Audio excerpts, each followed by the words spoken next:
Welcome to our YouTube channel. तो आज की क्लास में हम लोग पढ़ेंगे land use pattern in India के बारे में। जो यूज़ है लैंड का वो डिटरमाइन होता है बहुत फिज़िकल फैक्टर से, फिज़िकल फैक्टर और ह्यूमन फैक्टर से। तो जो यूज़ है लैंड का, यूज़ ऑफ लैंड जो है वो दो फैक्टर पे डिपेंड करता है। पहला फैक्टर क्या है? एक तो आपका फिज़िकल फैक्टर हुआ, फिजिकल फैक्टर, और दूसरा क्या है आपका? दूसरा जो है वो ह्यूमन फैक्टर है, ह्यूमन फैक्टर है। ठीक। फिजिकल फैक्टर में क्या क्या आ जाएगा? टोपोग्राफी आ जाएगा, टोपोग्राफी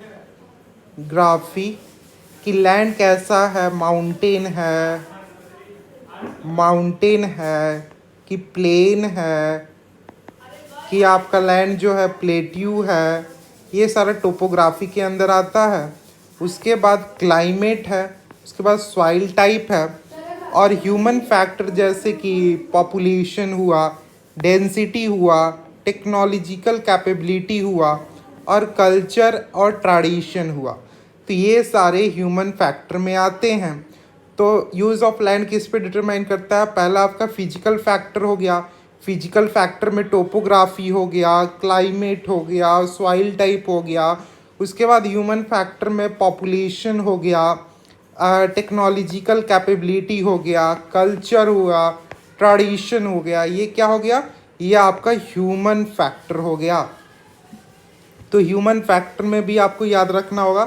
तो ये आई होप आपको ये समझ में आ गया होगा। उसके बाद हम कुछ डेटा देख लेते हैं जो कि बार ग्राफ में गिवन है। ये डेटा है 1960 का। इसमें जो आपका जो लैंड है ये फॉरेस्ट है। फॉरेस्ट आपका 18% था 1960 और 61 में, और ये बढ़कर कितना परसेंट हो गया 2014-15 में? 23.3% हो गया। उसके बाद है बैरन लैंड है। बैरन लैंड आपका कितना था? 12 पॉइंट था, जो कि बैरन लैंड अब घट चुका है। बैरन और कल्चरेबल वेस्टलैंड है। उसके बाद है area under non agricultural use. Non agricultural use में क्या क्या है? आपका बिल्डिंग बनाना हुआ, रेलवे कंस्ट्रक्ट करना हुआ, जो कि नॉन एग्रीकल्चर में आता है। तो ये आपका 5% के अराउंड था, जो कि बढ़कर 8.7% के अराउंड हो गया। उसके बाद है आपका permanent pasture and grazing land. ये आपका कितना है? 4.71% है। ये घटकर कितना हो गया? 3.3% हो गया। उसके बाद area under miscellaneous tree crops and Grove, ये कितना था आपका? 1.5% था, जो कि घटकर 1% हो गया। ठीक है। और उसके बाद कल्चरेबल वेस्टलैंड 6.23% था, जो कि 4% हो गया। उसके बाद फॉलो लैंड है, follow other than current follow. तो फॉलो लैंड है अदर देन करेंट फॉलो, ये कितना है? 3.5% था, जो कि बढ़कर 3.6% हो गया। उसके बाद आपका है करेंट फॉलो लैंड, जो कि 3.73% था, अब कितना हो गया? 4.9% हो गया। और नेट सोन एरिया आपका कितना था पहले? ये नेट सोन एरिया है, नेट सोन एरिया ये आपका 45.26% था, अब बढ़कर कितना हो गया? 45.5% हो गया। उसके बाद जो जियोग्राफिकल एरिया है वो इंडिया का वो कितना है? 3.28 मिलियन स्क्वायर किलोमीटर है।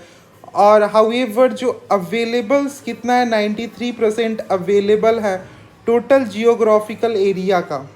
क्योंकि जो लैंड है most of north east state का है, आसाम को छोड़ के, वो अभी फुल्ली डन, उसका रिपोर्टिंग नहीं किया गया। ठीक है। तो एक्चुअली क्या है, इंडिया में जो नॉर्थ ईस्ट स्टेट है, जैसे कि अरुणाचल प्रदेश हुआ, नागालैंड हुआ, मिजोरम हुआ, वहाँ पे क्या है कि अभी उसका जो डेटा है रिपोर्टिंग नहीं किया गया, मतलब सर्वे नहीं किया गया है लैंड का। तो 100% में से सिर्फ 93% ही लैंड का डाटा में हमारे पास प्रेजेंट है टोटल जियोग्राफिकल एरिया का। और कुछ जो रीजन है जैसे कि जम्मू एंड कश्मीर का, जो जिसको पाकिस्तान और चाइना ने ऑक्युपाई कर रखा है, वो भी अभी सर्वे नहीं किया गया है। ठीक है। जो लैंड अंडर परमानेंट पास्चर है वो भी डिक्रीज़ हुआ है। तो इसके चलते हम अपने जो कैटल है उसको इतना पॉपुलेशन इंक्रीज़ कर रहा है कैटल का, और जो पास्चर लैंड है वो डिक्रीज़ कर रहा है, उसको हम क्या कैसे पूरा करेंगे? कैटल का जो फूड है उसको कैसे पूरा करेंगे? जितने भी other than current follow land है वो या तो पुअर क्वालिटी की है, या तो उन पर उनका कॉस्ट ऑफ कल्टीवेशन क्या है, बहुत ही हाई है। ठीक है। और ये जो लैंड है ये मतलब other than current follow land क्या होता है कि जो लैंड 1 साल से ज़्यादा और 5 साल से कम अनकल्टिवेटेड रहता है उसको हम क्या कहते हैं, उसको हम कहते हैं करेंट फॉलो लैंड कहते हैं। और ये जो लैंड जो होता है इसमें जो कल्टीवेशन का कॉस्ट है वो बहुत ही ज़्यादा है, और इसमें लगभग साल मतलब कि 2 या 3 ईयर में कम से कम 1 या 2 बार ही खेती की जाती है। और इसमें इंक्लूड है नेट सोन एरिया का परसेंटेज, अगर इंक्लूड कर दिया जाए अदर करेंट फॉलो लैंड का नेट सोन एरिया में तो ये 54% के अराउंड आएगा। ठीक है। जो पैटर्न है नोट्स इन एरिया को वो वैरी करता है एक स्टेट से दूसरे स्टेट में। ये 80% से ज़्यादा हो जाता है किस केस में, पंजाब और हरियाणा के केस में, और 10% से कम हो जाता है अरुणाचल प्रदेश, मिजोरम, मणिपुर, अंडमान एंड निकोबार आइसलैंड में।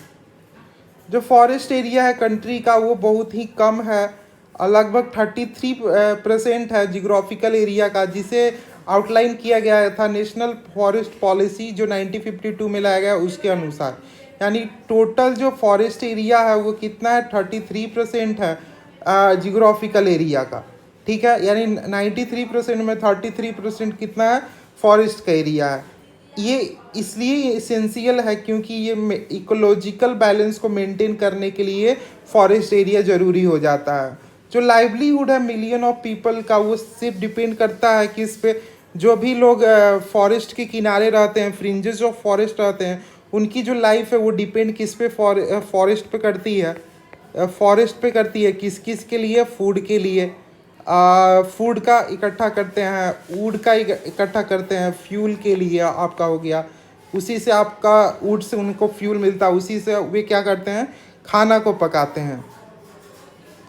Apart from land is termed as waste land and land put under the non agricultural uses.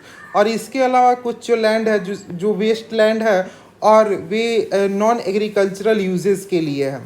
Waste land में क्या क्या इंक्लूड है, रॉकी है, अराइड है, डिज़र्ट है, और जो लैंड पुट किया गया है अदर नॉन एग्रीकल्चर, इसमें सेटलमेंट के लिए है, रोड के लिए है, रेलवे के लिए, इंडस्ट्री के लिए है। जो कंटिन्यूस यूज है लैंड का over a long period of time without taking appropriate measure to conserve and manage it.